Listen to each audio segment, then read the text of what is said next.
그런데 여러분 지금 페르시아의 황제 밑에서 대통령 수석 비서관 정도가 아닙니다. 그보다 더 높은 지위라고 말할 수 있는 술 맡은 관원으로 있다가 황제 측근 인물 중에 측근 인물입니다. 이런 사람이 예루살렘 총독으로 왔습니다. 백성들은 시리에 빠져 있었습니다. 지금 나라가 망하고 150년이 지났는데도 성벽도 하나 쌓지 못하고 있으니까요. 돈도 없지요, 군대도 없지요, 아무것도 없는 상황에서 그냥 절망하고 있는 그 백성들을 격려하기 시작합니다. 그리고 주변의 다른 이민족들은 계속 반대를 합니다. 성벽을 쌓아서 이스라엘 백성들이 먹고 살만해지면 그들은 알고 있습니다. 옛날에 이스라엘이 얼마나 엄청난 국가였는가를 그들이 알고 있습니다. 그 조그마한 나라가 전쟁을 해서 다윗 같은 때에 진 적이 없었습니다. 하나님이 함께할 때 어떤 일이 있었는가를 그들이 알고 있기 때문에 이스라엘이 제대로 세워지는 꼴을 안 보려고 하는 겁니다. 그래서 계속 방해를 하는데 그런 상황 속에서 그가 다양한 사람들을 묶어서 하나님의 나라를 세워야 한다. 하나님의 뜻을 이루어야 한다. 이걸 결국 해낸 사람이 느헤미야였습니다.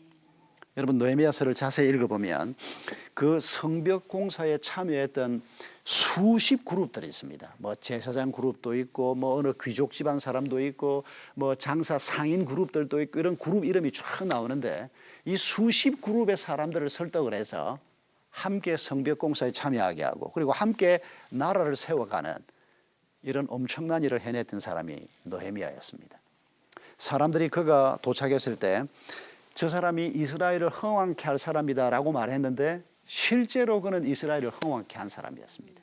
한 시대에 이스라엘을 아주 아름답게 세우는 이런 역할을 했던 사람입니다. 하나님께서는 오늘 우리에게 똑같은 기대를 가지고 계십니다. 우리가 그리스도인이 되고 우리가 우리의 집안을 흥왕케 하는 사람이 되기를 원하시는 것입니다. 우리를 통해서 우리가 다니고 있는 회사가 흥왕케 되기를 하나님은 원하십니다. 우리의 교회가 흥왕케 되고 우리 때문에 대한민국이 흥왕케 되기를 하나님은 원하십니다. 그래서 우리를 통해서 하나님의 평화와 하나님의 진리가 수많은 사람들에게 흘러가는 그렇게 해서 이 땅에 하나님의 나라가 세워지기를 원하는 것입니다. 예수를 믿고 죽으면 천국 가서 좋은 데로 간다. 여러분 그런 정도가 믿음의 세계가 아닙니다. 장차 일어날 그 일은 뒤로 밀추어 놓고 오늘 지금이 문제입니다.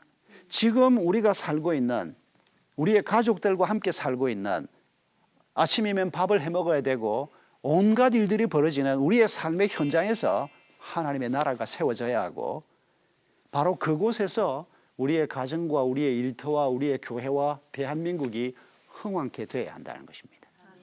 이 일을 위해서 하나님이 우리를 부르신 것입니다.